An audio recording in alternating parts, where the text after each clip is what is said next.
Okay चलिए continue करते हैं। तो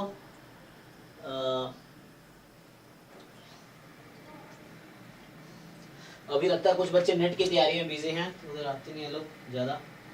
तो हम लोग क्या करते हैं, पहले डाउट कर लेते हैं। तो एस्टिमेशन हमने लास्ट क्लास में थ्योरी कंप्लीट किया था, तो उस पे बेस जो भी हमने 3 असाइनमेंट आपको भेजे थे ग्रुप में, तो जो भी डाउट है वो डिस्कस कर लेते हैं। उसके बाद ये देखेंगे थोड़े जो एक्स्ट्रा मतलब टॉपिक समझ लेंगे क्या है, फिर इसके PYQ हम डिस्कस कर सकते हैं। तो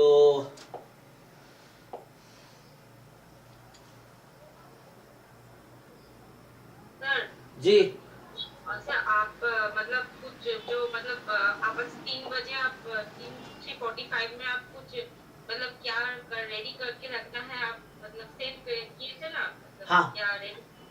तो सर उस टाइम मतलब आप थोड़ा सा पहले से मतलब एकदम मॉर्निंग और आप क्लास के बाद भी कुछ बोल देते तो अच्छा होता, क्योंकि उस टाइम पे हम अवेलेबल नहीं होते सोशल मीडिया पे, तो मतलब राइट राइट, हाँ मतलब ज्यादा टाइम मिल जाएगा आपको सॉल्व करने का ना। और वो हाँ। और मुझे मुझे क्लास आवर में दिखने मिला कि आपका मैसेज दिख गया। अच्छा हाँ क्योंकि मैं फोन यूज नहीं करती हूँ। ओके ओके मैं समझा। तो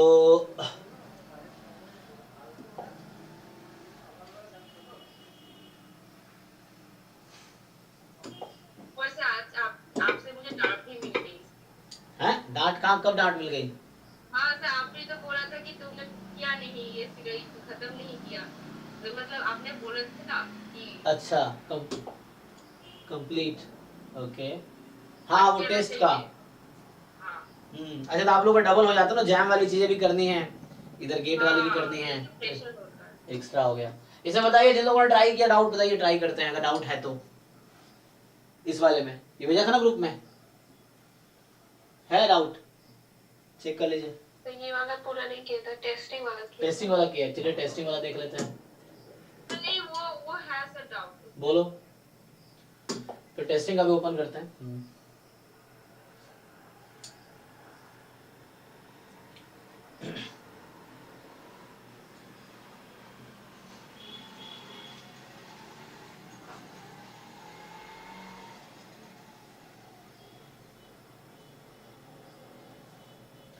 देखो इसमें है, आप लोग कंप्लीट करो इसे। ऐसे जैम के दौरान आपने कर ही रखा होगा, बहुत सारे लोगों ने जिन्होंने पहले ट्राई किए तो कर ही रखे होंगे। तो 1-2 क्वेश्चन बचा होगा जो जैम में सिलेबस में नहीं है, तो वो बचा होगा। बाकी ऑलमोस्ट 90% ज्यादा आपने कर ही रखे होंगे पहले। ये है, क्योंकि जैम वालों के साथ भी हम ये शेयर करते हैं, तो उस ग्रुप में भी मिला ही होगा आपको। ये है, देखो बाकी क्या था, हम लोग लास्ट क्लास में देख रहे थे कुछ क्वेश्चंस, तो इधर देखता हूँ क्या है। तो आंसर की है, तो जैसे ये जैम का है, ये तो ऐसे ही गेट का है, ऐसे ही ये उसका है ना। कौन सा मेथड था इसका, डेल्टा मेथड। Yes sir. ये तो इजी है मतलब, तो ये सब लिमिट वाले थ्योरम में कराया था। हाँ, तो वो लूसी लिमिट थ्योरम में चला गया था। जो एक्स्ट्रा है क्या ही है इसमें, जो देखो जो एक्स्ट्रा क्या ही है, कुछ खास तो दिख नहीं रहा। ये सब हम पहले कर ही चुके हैं, जैम वाले के टाइम पे ही कर चुके हैं, ये सब कुछ खास नहीं है। देख लो ये सब जैम के दौरान ही हो गया था। जो एक्स्ट्रा है वो है सर एक क्वेश्चन में 34 है जिसमें एनवायरमेंट एस्टिमेशन निकालना, वो नहीं मिला था। अच्छा, तो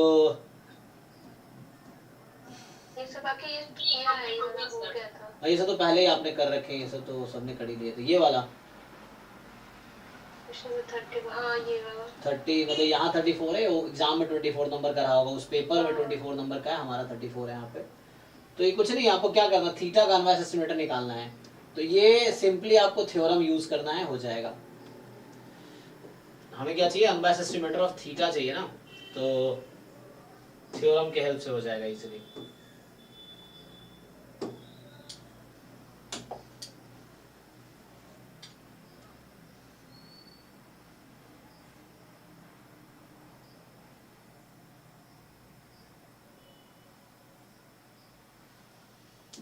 चलिए, तो इसमें सिंपल है, क्या कहना चाह रहा है कि x1 x2 xn जो है, ये जो हमारे पास है, ये रैंडम सैंपल साइज इनका है, हैविंग यूनिफॉर्म डिस्ट्रीब्यूशन। देखिए सो जो xi है वो यूनिफॉर्म 1/3 से थीटा है।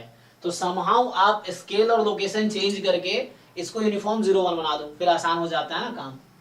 तो उसके बाद y आपका मैक्सिमम है, तो मतलब y जो है वो nth ऑर्डर स्टैटिस्टिक्स है। तो सबसे पहले आप क्या करो, इसको यूनिफॉर्म 0 1 में ले आओ। यूनिफॉर्म 0 1 में ले आए तो काम आसान हो जाएगा। तो क्या करते हैं हम लोग, पहले क्या करें, xi माइनस 1/3 कर दें। सो क्या होगा डिस्ट्रीब्यूशन बताइए। 0,3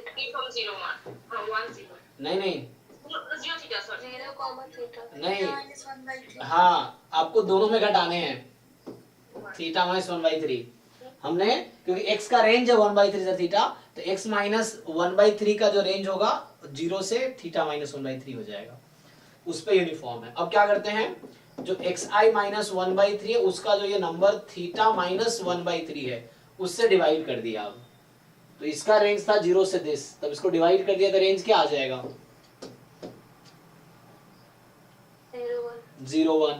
अब यूनिफॉर्म 0 1 आ गया, तो अब थोड़े आसान हो जाएगा, क्योंकि यूनिफॉर्म 0 1 का अगर हमारे पास सैंपल है तो ऑर्डर स्टैटिस्टिक्स का डिस्ट्रीब्यूशन बीटा चला जाता है।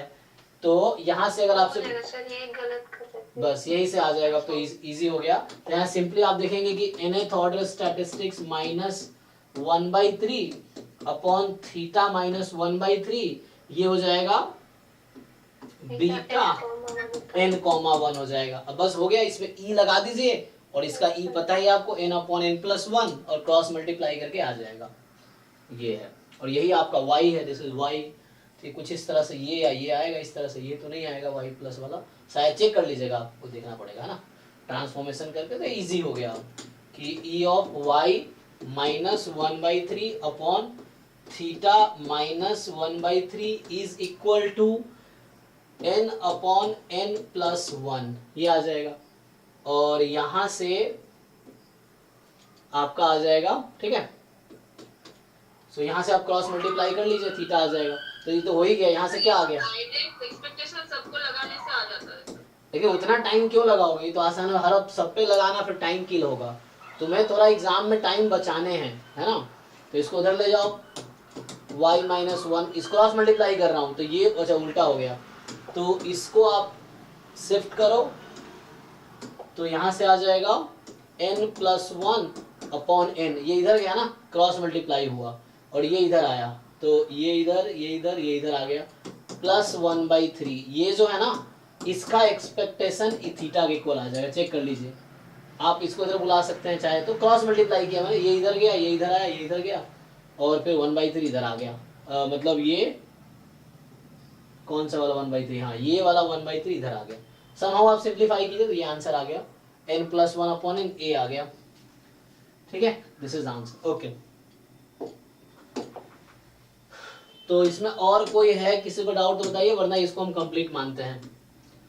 सर एक बार 16 देख लीजिए। 16, चलिए। तो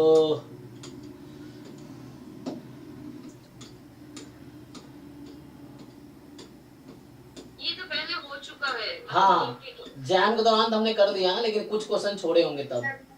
ये इस वाले क्वेश्चन पर्टिकुलरली आपने कर दिए सर। 16 वाला 16 वाला तो आपने कर दिया। हाँ,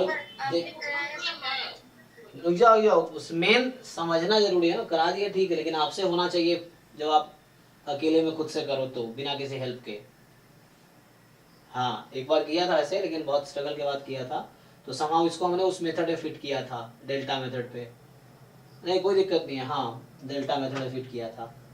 तो जैसे यहाँ y माइनस 1 है ना, तो हमारे क्या दे रखा है, एक्शन सीक्वेंस ऑफ i, ये भी डेल्टा मेथड पे है ये भी, और दिस yn हमारे पास ये 1/n समेशन xi स्क्वायर है।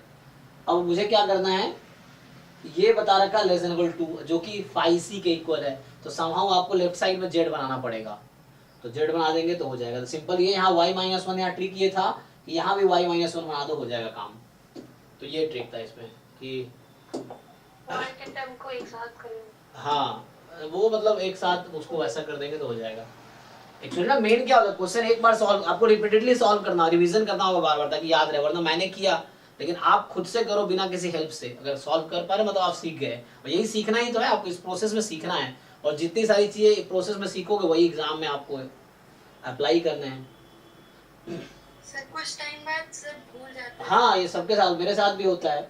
तो ये क्वेश्चन मुझे कुछ दिन पहले मैंने किया था, आदित्य ने पूछा डाउट, तो मैं काफी टाइम लगा था मुझे सोचने में, क्योंकि हर साल ऐसे कराते हैं हम, लेकिन फिर भी क्या होता है, भूल जाते हैं, नॉर्मल है। इसलिए रिवीजन जरूरी है कि आपके टाइम बाय टाइम आपके दिमाग में रहे चीजें, वरना बहुत टाइम बाद भूल ही जाते हैं, है ना। कई बार तो हम लोग ये सब, कई बार आ जाता है what is the volume of cube, cuboid, ये भी कंफ्यूजन हो जाता है, या स्पेयर या कोन आ गया, तो उस तरह से, क्योंकि बहुत टाइम पहले किए थे तो कंफ्यूजन हो जाता है सर, टोटल सरफेस एरिया, क्योंकि हम रिवाइज नहीं कर रहे हैं, तो इसलिए रिवीजन जरूरी है।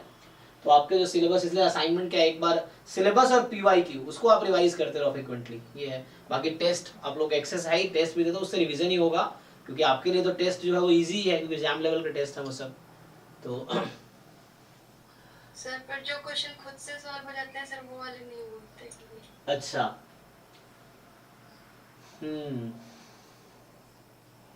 तो यहाँ पे टिकी है बस, ये इसको देखिए मैं इसको लिखता हूँ, देखिए तो इसको मैं ऐसा लिख सकता हूँ, limit n tends to infinity probability, इसमें 1 सबट्रैक्ट करो, इसमें 2 है ना, 1 प्लस 1 1 को इधर लाओ, तो ये हो गया yn minus 1 plus root n yn minus 1 upon root 3 less than equal to 1, ये हो गया एक्चुअली। अब क्या करेंगे हम, इसमें इसको सिंप्लीफाई करेंगे, तो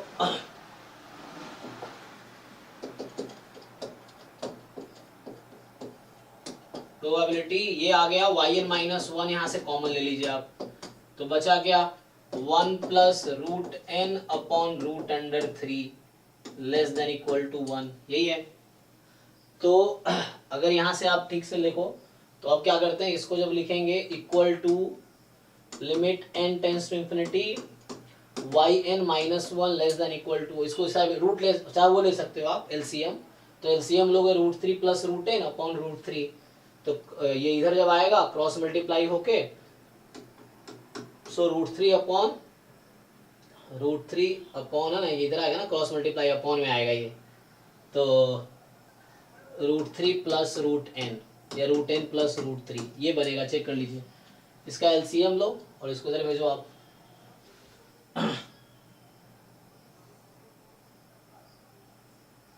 हो जाएगा सर। ठीक है ना।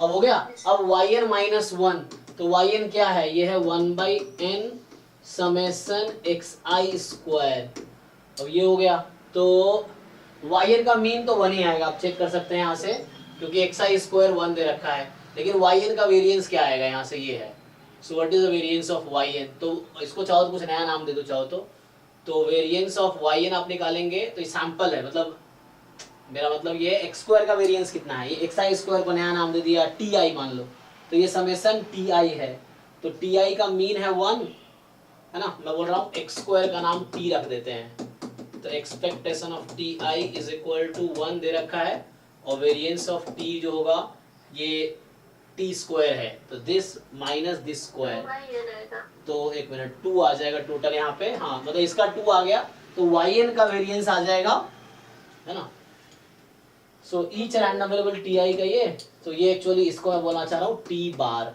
मतलब इसका टी आई नाम 1/n समेशन टी आई, तो टी बार हो गया, ये एक्स बार जैसे होता है। अब इसमें क्या करना है आपको, तो जस्ट ये हमारे पास कहने का मतलब ये हो गया कि yn इज टी बार, तो यहाँ पे मतलब ये limit n tends to infinity, तो T bar minus yn is T bar, T summation xi, T जो लिया मैंने x के स्क्वायर को, दिस, और इसका मीन 1 ही आएगा, और इसका वेरिएंस जो है 2/n, तो इसका रूट लगा दो, ठीक है, तो ये लेस देन इक्वल टू, यहाँ भी सेम चीज कीजिए, रूट 3/√n प्लस रूट 3, अब इसको आप डिवाइड करेंगे √2/√n से, ठीक, तो यहाँ से क्या आएगा, तो यहाँ से आ जाएगा लिमिट, अच्छा ये प्रोबेबिलिटी छूट गया, p probability n tends to infinity probability, अब ये z बन गया, तो z less than equal to, अब इसमें n टेंड्स टू इंफिनिटी लगाओ, क्या बनेगा ये, इसमें सीक्वेंस है ये, n टेंड्स टू इंफिनिटी लगा के बताइए क्या आंसर आएगा।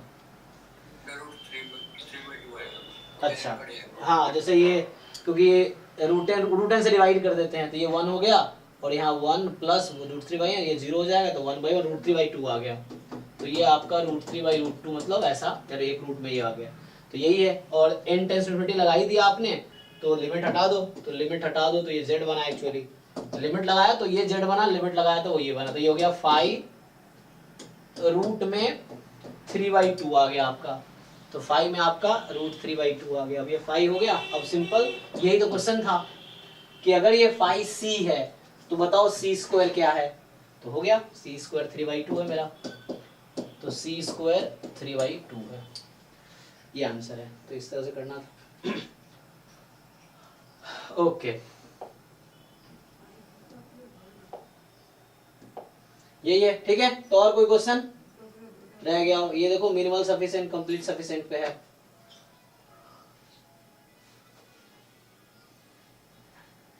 तो सिंपल डेफिनेशन लगा के तो पढ़ ही सकते हो आप लोग। क्या है आंसर इसका? होगा सर। डी वाला डी वाला। तो यहाँ पे ऑर्डर स्टैटिस्टिक्स भी आएगा, ऑर्डर स्टैटिस्टिक्स भी आएगा। देखो एक साइड डी होगा सर। हाँ, देखो अब चेक करो, एक ए, एक बी, एक डी, सब आ गया। सर डी होगा। यहाँ दो तरह की चीज आपको देखना पड़ेगा क्या है, तो उसके हिसाब से डिसाइड होगा। ट्राई कीजिए एक बार, आप ट्राई कीजिए, क्योंकि ये जैम लेवल का नहीं है, क्योंकि जैम में ये नहीं है, जैम में ये नहीं है। डी ऑप्शन है, ये का चेक। ओके, ठीक है ना, बाकी लोग देख लीजिए। तो ये सब क्वेश्चन आपको करना पड़ेगा, नहीं तो जल्दीबाजी में गलत करेंगे आप लोग।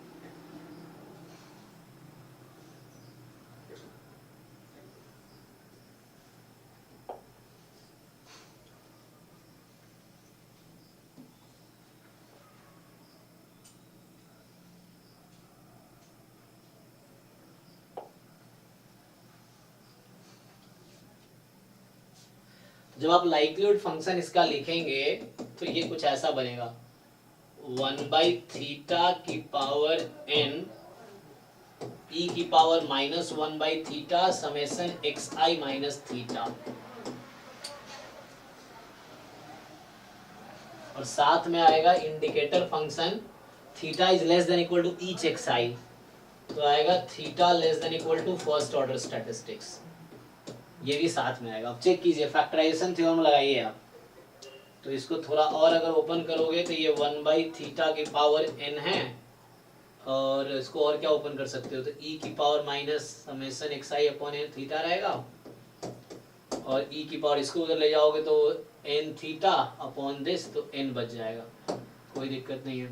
और ये साथ में रहेगा indicator function theta less than equal to x1। अब आप देखिए यहाँ पे कि आपको ढूंढना है कि फंक्शन ऑफ थीटा और t कौन कौन सा है। तो ये टर्म है, इसमें आप थीटा और t को अलग नहीं कर सकते, तो ये t1 समेशन xi हो गया। ये टर्म है जहां पे आप थीटा और xi को अलग नहीं कर सकते, यहाँ पे दो है यहाँ पे ना। सो यहाँ पे कुछ ऐसा है, product of g theta comma t1 into g theta comma t2, ऐसा भी है, ठीक है। और बाकी जो है hx ऐसा समझिए, तो कौन x का फंक्शन, तो यहाँ t1 t2 दोनों सफिशिएंट होगा जॉइंटली। तो t1 एक तो है समेशन xi और एक है first order statistics, this is jointly sufficient. अब आपको इसको मिनिमल दिखाना है तो आपको पता ही है तरीका कि मिनिमल के लिए था, एक्सपोनेंशियल फैमिली से है तो उससे मिलना। हाँ, लेकिन एक्सपोनेंशियल फैमिली का कंडीशन ये था कि ये नहीं होना चाहिए, तो एक्सपोनेंशियल फैमिली का नहीं है ये, क्योंकि एक्सपोनेंशियल फैमिली में होने के लिए जो पैरामीटर है वो फ्री होना चाहिए, मतलब जो सपोर्ट है वो पैरामीटर से फ्री होना चाहिए, लेकिन इसकी वजह से एक्सपोनेंशियल फैमिली से बाहर हो गया, क्योंकि यहाँ पे पैरामीटर और थीटा डिपेंड कर रहा है, तो मतलब x और थीटा, तो ये एक्सपोनेंशियल फैमिली का नहीं है। और आपको क्या करना है, तो l theta vector x, l theta vector y, this is free of theta, तो यही चीज हम लिखेंगे, एक बार x में y में डिवाइड करेंगे तो इसके पावर में सब्ट्रैक्शन आएगा, और यहाँ पे ये रेशियो कटेगा कब, जब दोनों इक्वल होगा, और वो इक्वल होगा तो यहाँ से आ जाएगा समेशन xi बराबर समेशन yi, और first order xi first order in yi, तो ये सफिशिएंट भी है और मिनिमल सफिशिएंट भी है। अब देखिए यहाँ पे कह रहा है कंप्लीट, ये कंप्लीट हो सकता है क्या? नहीं सर, क्योंकि पैरामीटर 1 है और ये जॉइंट। हाँ, जॉइंट या दो डायमेंशन है इसका, तो कंप्लीट कभी नहीं हो सकता। तो ये तो कह रहा है any minimal sufficient is complete, तो यहाँ ऐसा नहीं हो सकता, क्योंकि मिनिमल सफिशिएंट डायमेंशन 2 है, कंप्लीट का डायमेंशन 2 हो नहीं सकता, तो ये गलत हो गया। और मिनिमल सफिशिएंट अकेला मिनिमल सफिशिएंट नहीं है, ये अकेला ना तो ये है ना तो ये है, जॉइंटली है, तो डी ऑप्शन इसका करेक्ट हुआ, ठीक है, तो जल्दीबाजी में आप करेंगे तो ए या बी लगा देंगे आप, क्योंकि है ना अब बच्चों को याद है कि अच्छा यहाँ एक्स और थीटा साथ में, तो उसको लगेगा समेशन एक्स आई है। जो यहाँ देख लिया तो उसको लगेगा कि अच्छा फर्स्ट ऑर्डर स्टैटिस्टिक्स है, लेकिन दोनों हो देखेंगे तो आप पता लगेगा ज्वाइंटली होगा यहाँ पे। तो यहाँ पे ज्वाइंटली होगा, ये दोनों एक साथ रहेगा, अकेला नहीं हो सकता सफिशिएंट। नंबर इसका है ये तो ये कह रहा है कि 0 1 2 3 जो है, so that 0 1 2 3 be the observed sample of size 4 from this।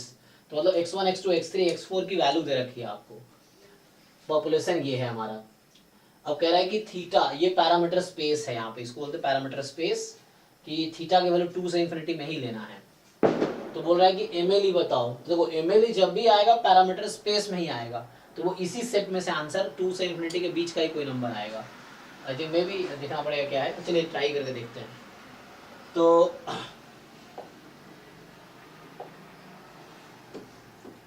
है ना, पीवाई के अगर सारे क्वेश्चन आप कर लेंगे तो आपको बहुत सारे कॉन्सेप्ट ऐसे क्लियर हो जाएंगे, क्योंकि एग्जाम में वही चेक करता है।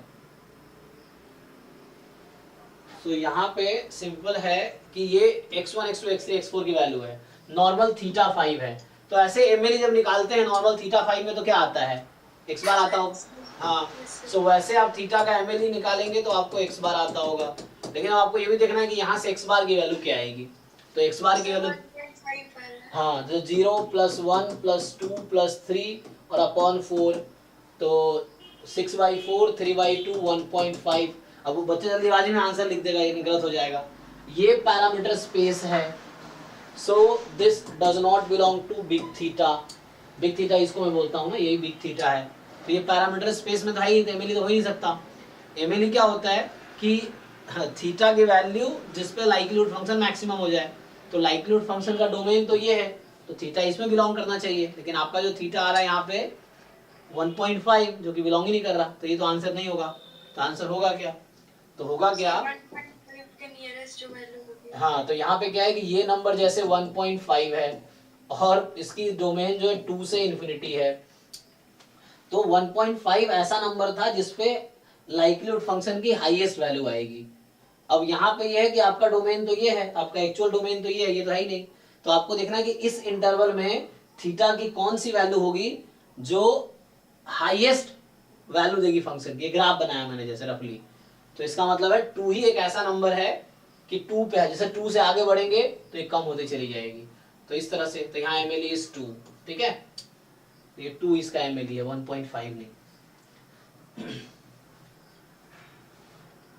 ये वैसे ही ना जैसे यूनिफॉर्म में रहता है, मतलब x greater than theta and हाँ, जैसे कई सारे क्वेश्चन आप देखते होंगे, जैसे हाँ कि डायरेक्टली आया तो वही आएगा, नहीं अगर वैसा नहीं इंटरवल में नहीं है तो यस, पीछे वाले तो लेफ्ट एंड पॉइंट, अगर वैल्यू से आगे है तो राइट एंड पॉइंट, ऐसे करके।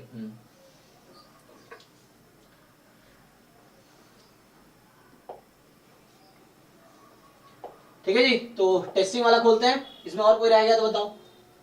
बाकी ये जैसे ये भी गेट लेवल का ही है, मतलब एग्जाम के लग नहीं रहा है ना, सब मिनिमल सफिशिएंट एग्जाम के सिलेबस में तो है नहीं। तो ये बोल रहा है कि यूनिफॉर्म पर क्वेश्चन नंबर बताइए। इसके ऊपर अच्छा, ये हो गया सर, देख लो क्या बोल रहा है। Normal theta two theta square है, कौन सा ट्रू है, तो ये यूनिक अनबायस्ड एस्टिमेटर है क्या, जो कि फंक्शन ऑफ मिनिमल, तो यूनिक तो नहीं, और भी अनबायस्ड एस्टिमेटर मिल सकता है, यूनिक तो नहीं होगा ये, इसलिए गलत होगा, क्योंकि एस्टिमेटर तो ऑन भी सी ऑप्शन है। हाँ, और ये जो है अनबायस्ड है, अनबायस्ड हो सकता है, चेक करना पड़ेगा। और there is a infinite number of unbiased estimator of theta which is function of, yes है ना, बहुत सारे जनरेट किए जा सकता है, समेशन xi के टर्म में, या xi स्क्वायर के टर्म में, या समेशन xi स्क्वायर इसके टर्म में। तो इस तरह के दो अलग अलग उसी में आप वो कर सकते हैं, अलग अलग जनरेट कर सकते हैं। इसका लीनियर कॉम्बिनेशन ले लेंगे तब भी कॉन्वेक्स वो हो जाएगा अनबायस्ड। तो सी हो गया ना, इनफाइनाइट नंबर ऑफ, मतलब एक ऐसा अनबायस्ड मिल जाएगा, एक ऐसा मिल जाएगा, इन दोनों का कॉन्वेक्स कॉम्बिनेशन ले लो, लैम्डा टाइम t1 प्लस, अगर t1 t2 2 अनबायस्ड एस्टिमेटर है, तो अगर कहीं 2 अनबायस्ड एस्टिमेटर मिल गया तो इनफाइनाइटली मेनी मिल जाएगा। क्यों, क्योंकि lambda time t1 plus 1 minus lambda time t2, lambda आप 0 से 1 के बीच में कोई भी रियल नंबर ले लो, तो हमारे पास लैम्डा की इनफाइनाइटली मेनी चॉइस है, अनकाउंटेबली मेनी चॉइस है। तो lambda T1 plus 1 minus lambda T2 भी अनबायस्ड होगा। तो इसीलिए यहाँ पे ये ऑप्शन ट्रू है कि there exist infinitely many unbiased estimator, there does not exist any unbiased estimator of this. तो ये गलत है, इसका तो मिल ही जाएगा, थीटा स्क्वायर प्लस थीटा है तो थीटा स्क्वायर और थीटा का मिल जाएगा, ये ठीक है। तो ये बेसिक कॉन्सेप्ट है ये वाला। हाँ ये तो लास्ट क्लास में डिस्कस कर रहे थे, लास्ट क्लास में किया था हमने ये। ऑप्शन बी होगा सर। हाँ तो इसमें सिंपल यूनिफॉर्म माइनस थीटा है। जब आप इसका लाइक्लीहुड फंक्शन लिखेंगे तो एक आ रहा होगा कि theta more than equal to, है ना, उस तरह इंटरवल आता है ना कि थीटा जो होगा more than equal to maximum of minus of first order statistics and nth order statistics. आप पिछले क्लास वाला वीडियो देखिए, मतलब इसका जो गेट बैच का लेक्चर होगा लास्ट वाला 22 नंबर आई थिंक। वो जो n ग्रेटर टू h कोई मतलब नहीं है। हाँ इसका कोई इंपोर्टेंस नहीं, बस बोल रहा है कि सैंपल साइज 2 से ज्यादा है, बाकी उसका कोई कंट्रीब्यूशन नहीं यहाँ पे। हाँ ठीक है सर, ओके। तो ये सिंपल है, ये हो जाएगा, यहाँ से आ जाएगा, ये आंसर होगा इसका।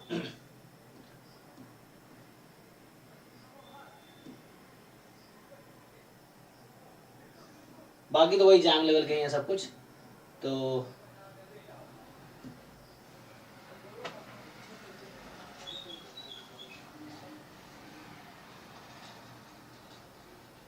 सर एक 9 नंबर पे ब्लू कैसे फाइंड करेंगे? ये अभी आगे आएगा, रिग्रेशन में आएगा, बेस्ट लीनियर अनबायस्ड एस्टिमेटर। आप अनबायस्ड एस्टिमेटर निकालिए, उसका लीनियर कॉम्बिनेशन ले लीजिए। आप सिंपली एक्सपेक्टेशन निकाल दीजिए, उसमें देखिए कि किसका इक्वल है, आप ये भी कर सकते हैं। ये डिनोमिनेटर तो कांस्टेंट ना सब में, डिनोमिनेटर सब में कांस्टेंट है, लेकिन ब्लू क्या होता है, लीनियर कॉम्बिनेशन उसका। तो लीनियर कॉम्बिनेशन ही लिया गया, ये कोएफिशिएंट्स हैं एक्चुअली। ब्लू तो हमारे सिलेबस में है नहीं अभी नहीं, रिग्रेशन में मिलेगा, यहाँ नहीं है। Sir least square estimator find कर देंगे तो वही तो ब्लू हो जाएगा। हाँ उससे भी हो जाएगा, आप चेक कर सकते हैं। तो यहाँ से वो भी कर सकते हैं, y माइनस बीटा करके फिर आप एस्टिमेटर निकालिए। ये तो अभी हमने पढ़ा नहीं, ये टॉपिक पढ़ा ही नहीं अभी तो। ठीक है चलिए बाकी देख लीजिए, कंसिस्टेंट एस्टिमेटर कैसे डिसाइड करेंगे यहाँ पे, तो क्या कहना चाह रहा है ये? सर समेशन xi हाँ। कन्वर्जेंस पे है प्रोबेबिलिटी। हाँ तो समेशन xi विल कन्वर्ज, में से हो जाएगा। हाँ दोनों को अलग अलग कर दो, दोनों को प्रोडक्ट में दिस इनटू दिस, उससे हो जाएगा। सो उससे आ जाएगा, ठीक है। जैसे समेशन xi जो है ना, मतलब n से डिवाइड कर लो, 1/n से दोनों को डिवाइड कर दीजिए, तो ये x बार हो गया और x स्क्वायर का बार हो गया। तो numerator will converge in probability to ex और डिनोमिनेटर ex स्क्वायर, तो इसका आंसर होगा ex अपॉन ex स्क्वायर, जो भी आएगा देख लीजिए।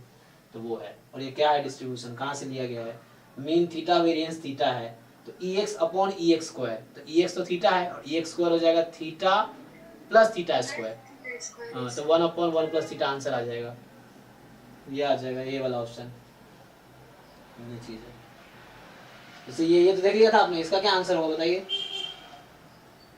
Uniformly minimum variance analysis. हाँ तो ये x नॉर्मल है तो सफिशिएंट है, कंप्लीट नहीं है, गलत बात है। x तो सफिशिएंट कंप्लीट दोनों है यहाँ पे, तो क्योंकि एक सिंगल लाइन है मतलब x बार x ही है यहाँ पे, और वो चूंकि थीटा इंटरवल में है तो कंप्लीट सफिशिएंट दोनों है, तो गलत हो गया।